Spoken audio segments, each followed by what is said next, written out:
नमस्कार साथियों, एक बार पुनः आप सभी का स्वागत है हमारे YouTube चैनल MCQ स्क्वायर में।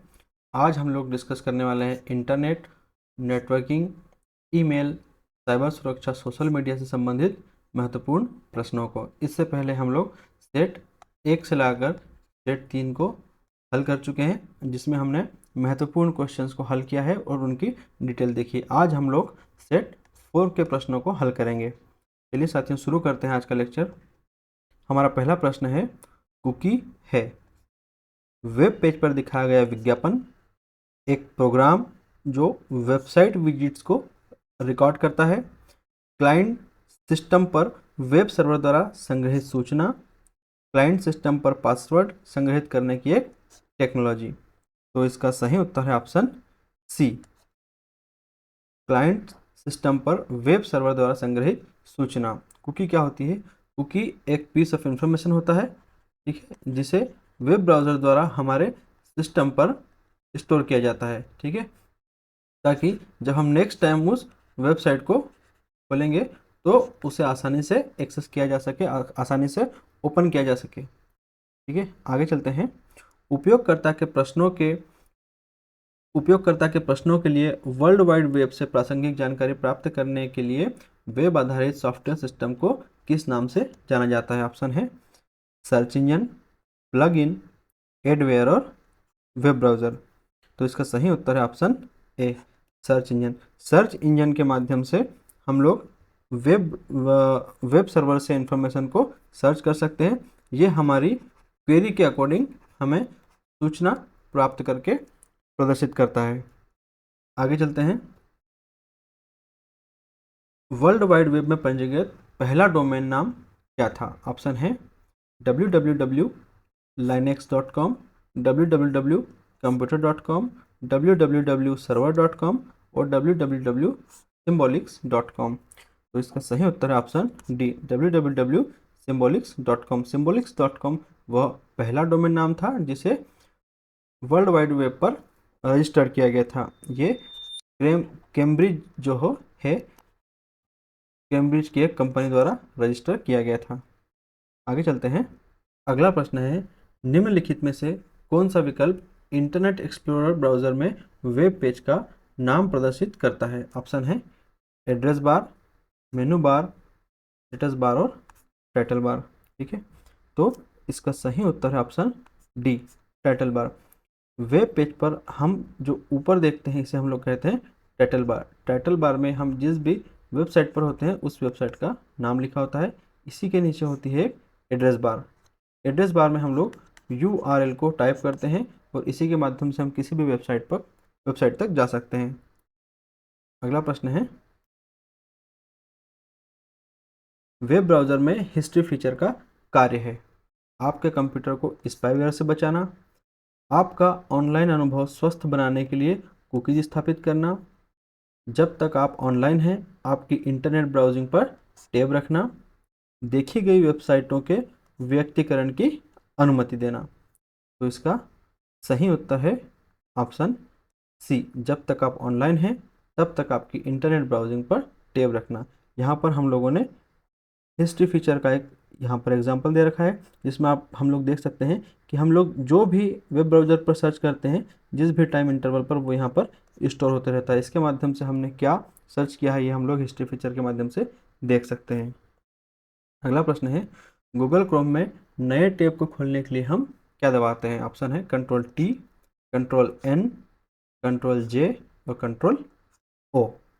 तो इसका सही उत्तर है ऑप्शन ए, Ctrl+T। Ctrl+T के माध्यम से हम नए टैब को खोल सकते हैं और Ctrl+N के माध्यम से हम लोग न्यू विंडो को खोल सकते हैं, ठीक है।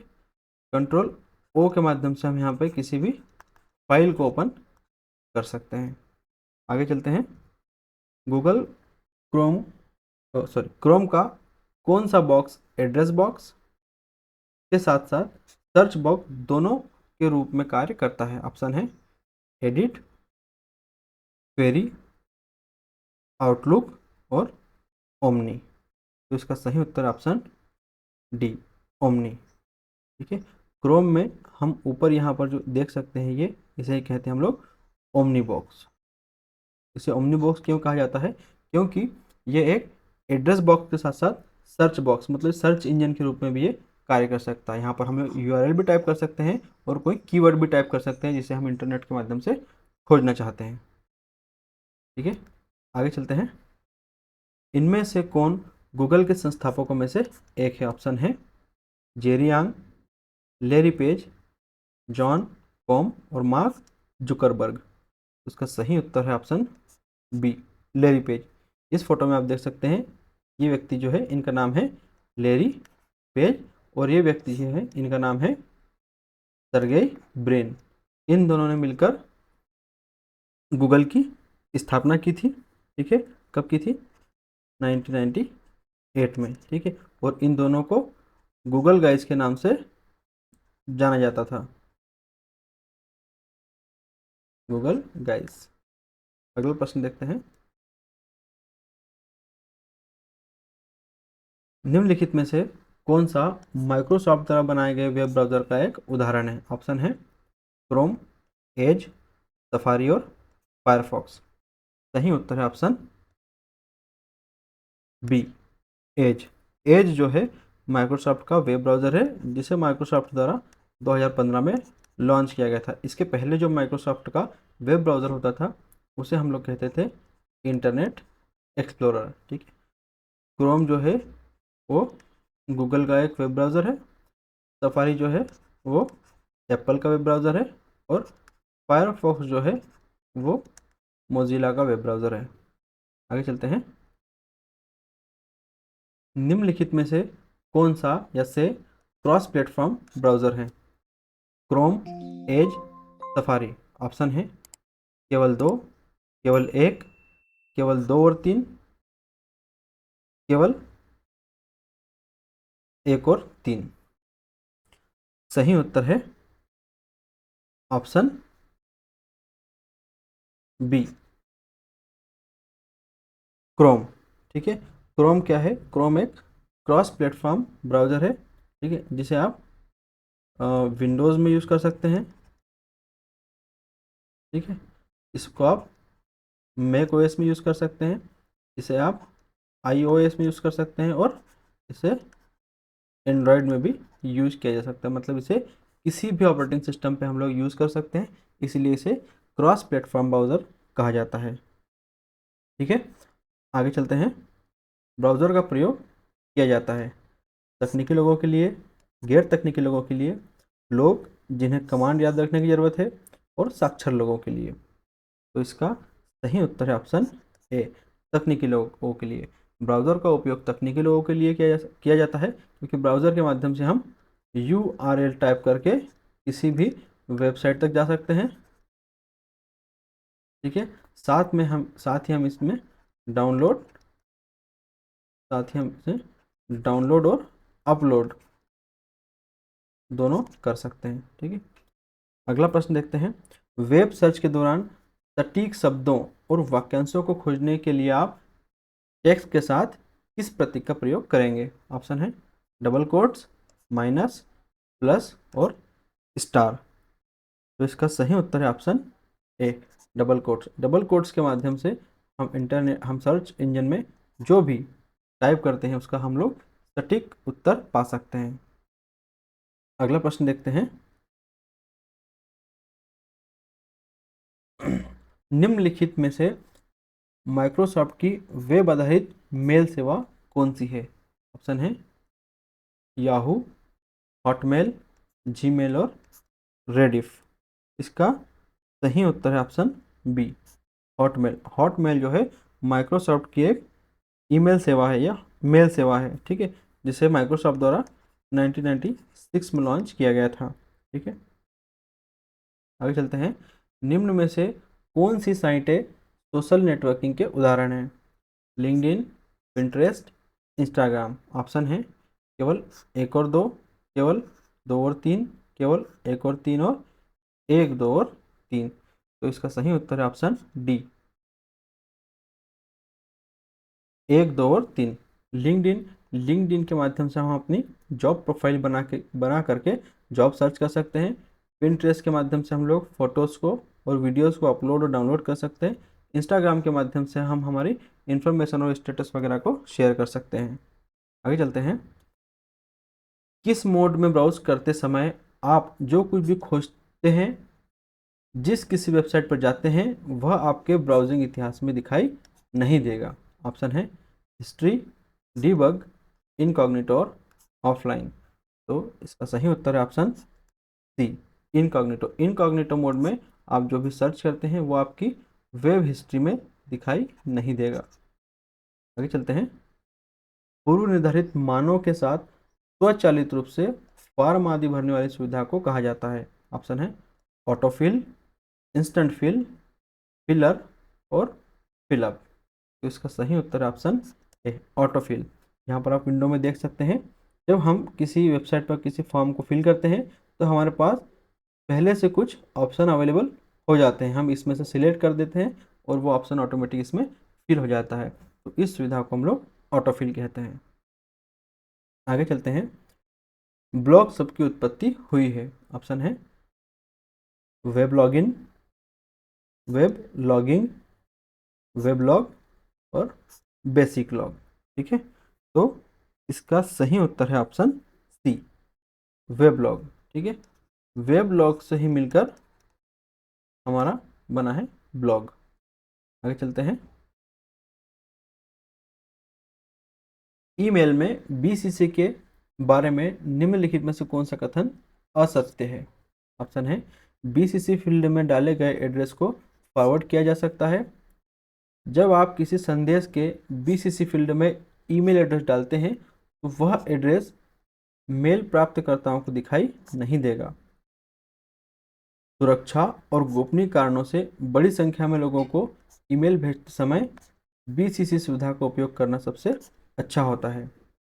अगला ऑप्शन है प्राप्तकर्ता संदेश प्राप्त करेंगे लेकिन बीसीसी फील्ड में सूचीबद्ध एड्रेस नहीं देख पाएंगे। तो इसका सही उत्तर है ऑप्शन ए, क्योंकि हम लोगों से पूछा गया है असत्य है। ठीक है, तो बीसीसी फील्ड में डाले गए एड्रेस को फॉरवर्ड किया जा सकता है, जबकि बीसीसी फील्ड में डाले गए एड्रेस को फॉरवर्ड नहीं किया जा सकता।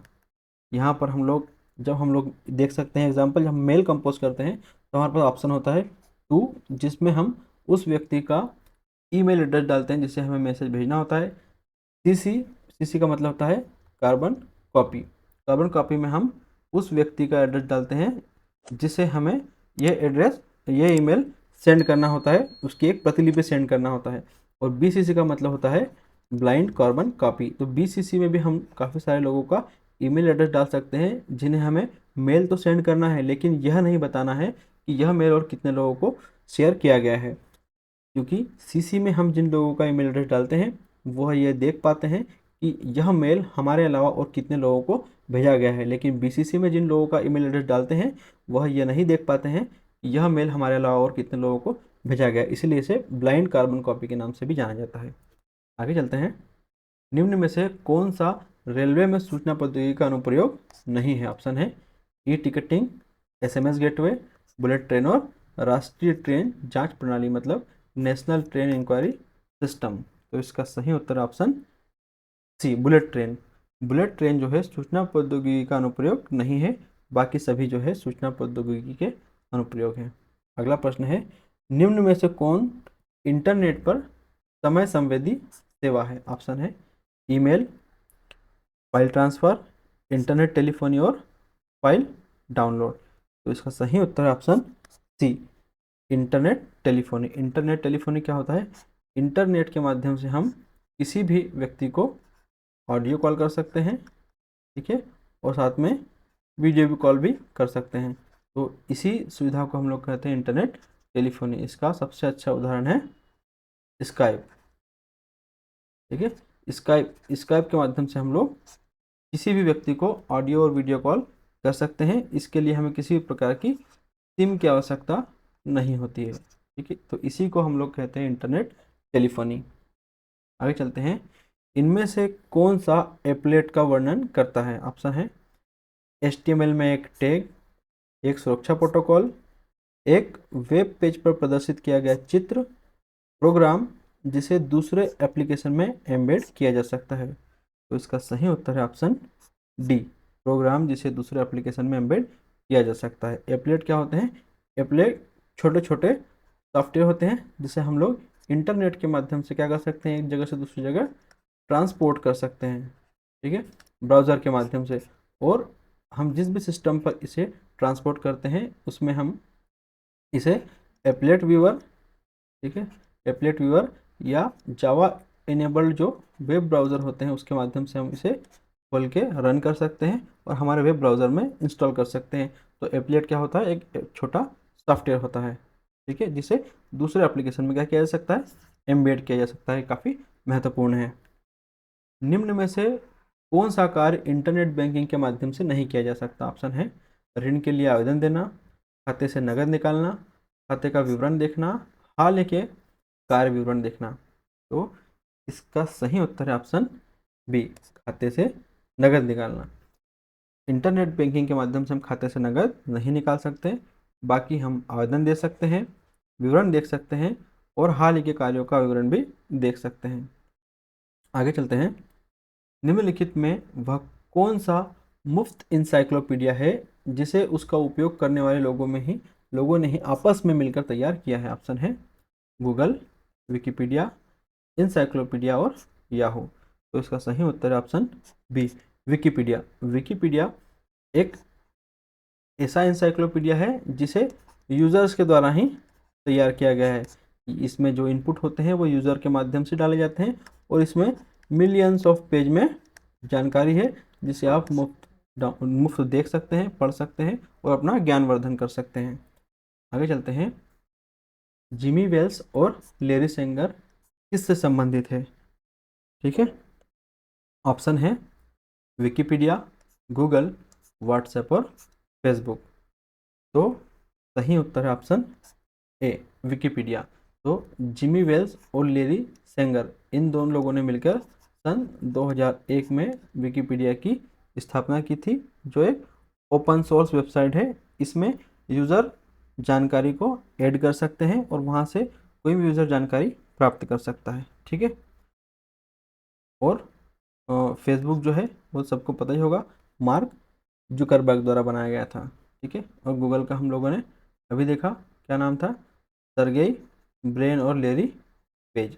इन दो लोगों ने इसकी स्थापना की थी, जिनको हम लोग गूगल गाइस के नाम से भी जानते हैं। आगे चलते हैं। निम्नलिखित में से कौन सा एक वैध ईमेल एड्रेस नहीं है?